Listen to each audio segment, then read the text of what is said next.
दोस्तों, मेरे चैनल को जरूर सब्सक्राइब करें। आपका बहुत बहुत धन्यवाद।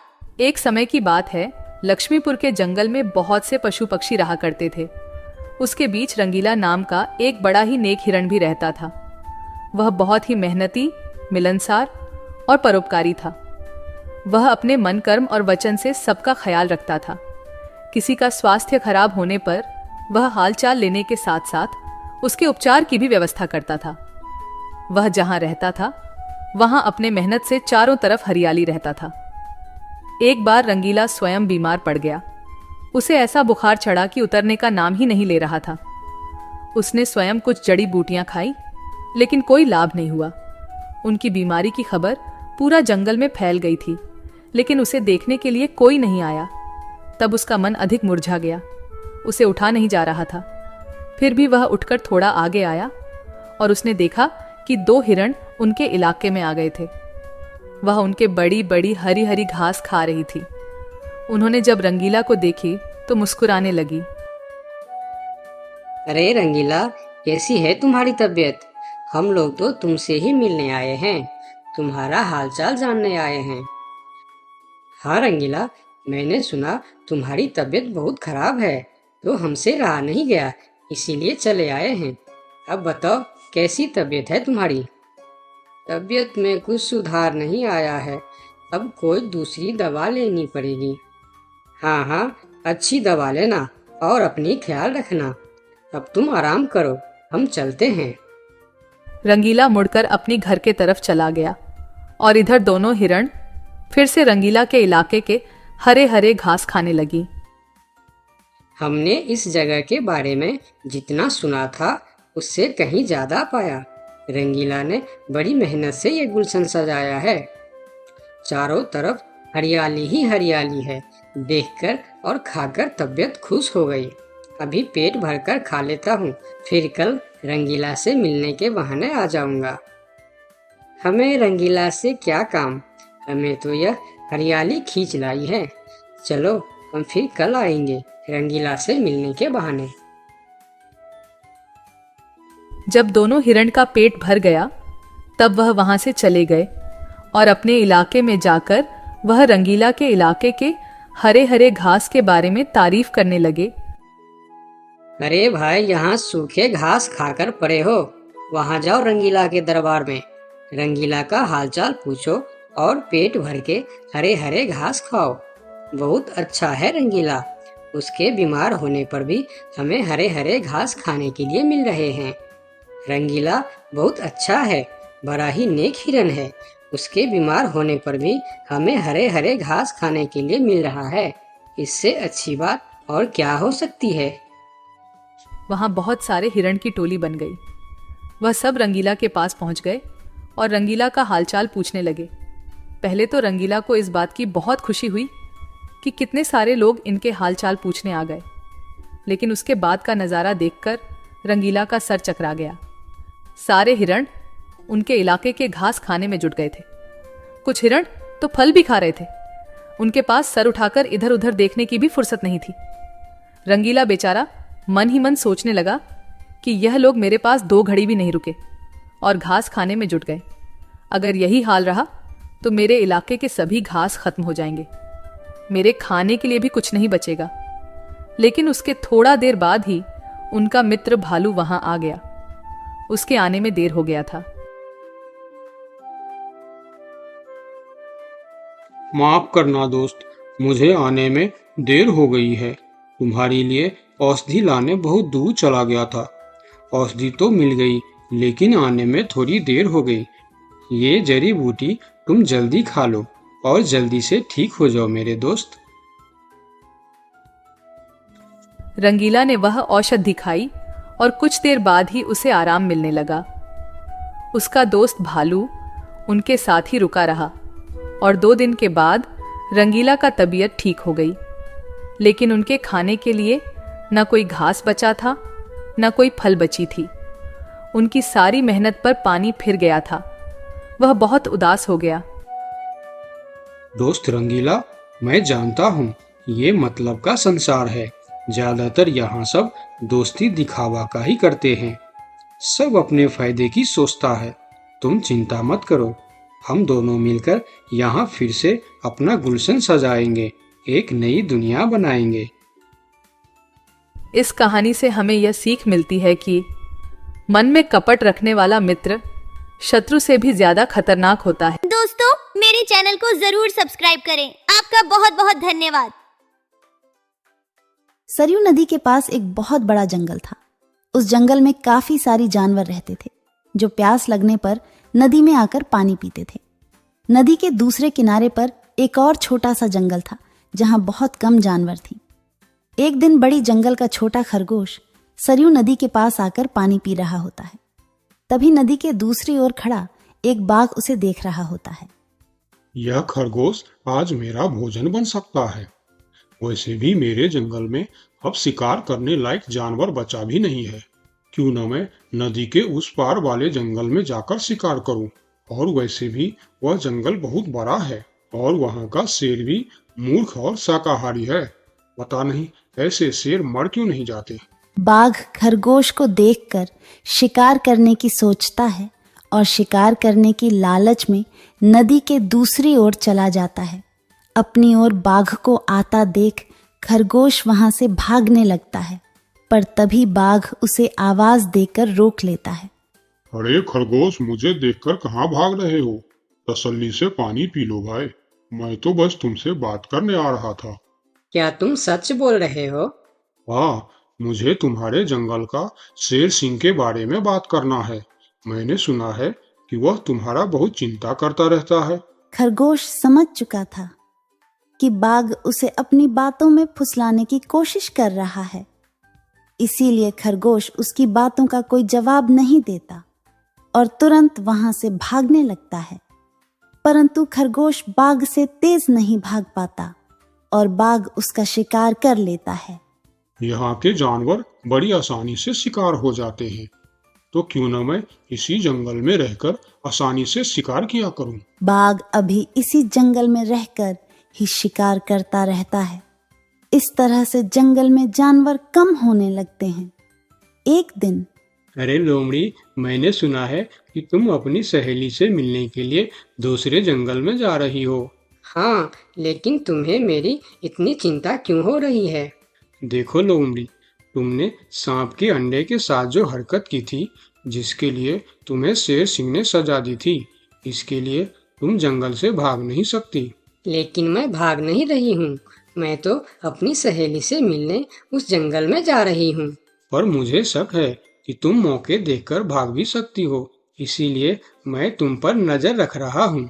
देखो भैया, मैं शेर सिंह की हुक्म का पालन कर रही हूँ, लेकिन तुम अपना ड्यूटी ढंग से नहीं कर रहे हो। क्यों?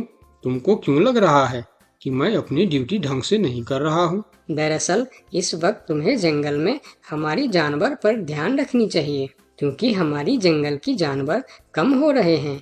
सुना है जंगल में कोई शिकारी घुस आया है जो हमारे जानवरों का शिकार कर रहा है। लोमड़ी, तू चालाक है, ये मैं जानता हूँ, लेकिन मैं भी इतना बेवकूफ नहीं हूँ, ये तू जान ले। मैं तेरे बातों में नहीं आने वाला। याद रखना, अगर आज तुम मेरे बातों पर यकीन नहीं करोगे तो तुम भी किसी दिन कोई शिकारी जानवर का शिकार बन जाओगे। चाहे जो भी हो जाए, मैं तुम्हें यहाँ से जाने नहीं दूंगा। देखो, मेरा जाना बहुत जरूरी है, मैं 2-3 दिन में वापस आ जाऊंगी, मुझे जाने दो। ठीक है, मैं तुम्हें जाने दूंगा, लेकिन मेरा एक शर्त है। शर्त? कैसी शर्त? यही कि तुम्हें उस जंगल के थाने में जाकर रोज हाजिरी देनी होगी। मुझे मंजूर है। लोमड़ी को पता था कि जंगल से जानवर कम हो रहे हैं, इसीलिए वह हाथी की शर्त मानकर वहां से चली जाती है। वहीं दूसरी ओर हाथी जंगल की निगरानी करने लगता है। तब दिखता है कि जंगल से कुछ खरगोश गायब है। इस चिंता में कई खरगोश आपस में बात भी कर रहे होते। देखो भाइयों, हमें सावधान रहना होगा, क्योंकि जंगल से खरगोश गायब हो रहे हैं। हाँ, लेकिन इस बात का फरियाद हमें शेर सिंह को करनी चाहिए। तभी खरगोश की बात सुनकर हाथी उनके पास आता है। क्या हुआ है भाई? तुम सब आपस में क्या मीटिंग कर रहे हो? मुझे भी बताओ। हाथी भैया, तुम शेर सिंह के सेनापति हो, क्या तुम हमारी फरियाद राजा तक पहुंचा सकते हो? अरे भाई, तुम्हारी रक्षा करना ही मेरा ड्यूटी है। बताओ, तुम्हारी क्या शिकायत है? हाथी भैया, कुछ दिन से हमारे कई साथी गायब हो गए हैं। अगर तुम्हें अपनी जंगल की फिक्र है तो हमारी साथी खरगोश को ढूंढ के लेके आइए। क्या तुम्हें किसी पे शक है? हम सिर्फ इतना जानते हैं कि जो खरगोश गायब हुए हैं वह सब पानी पीने के लिए नदी के पास गए थे और तब से वापस नहीं आए हैं। और वह लोग गायब कितने दिन से हो रहे हैं? पिछले कई दिन से एक एक करके खरगोश गायब हो रहे हैं हाथी भैया। खरगोश की बात सुनकर अब हाथी को भी लोमड़ी की बात पर यकीन हो जाता है। लोमड़ी भी यही कह रही थी कि जंगल में कोई शिकारी आया है। हाथी वहाँ सोच ही रहा होता है कि तभी वहाँ 2 बकरी आती है। हे भगवान, अब क्या होगा? कौन बचाएगा हमें? अरे बकरियां, क्या हुआ है तुम्हें? क्यों रो रही हो? हाथी भैया, अच्छा ही हुआ जो आप हमें यहीं मिल गए। हम शेर सिंह के पास शिकायत करने जा रही थी। तुम भी शिकायत करना चाहती हो? हाँ, आखिर तुम लोगों का क्या तकलीफ है? हाथी भैया, कुछ दिन पहले कुछ खरगोश जंगल से गायब हुए थे और अब बकरियां भी गायब हो रहे हैं। लगता है कोई शिकारी हमारे जंगल में घुस आया।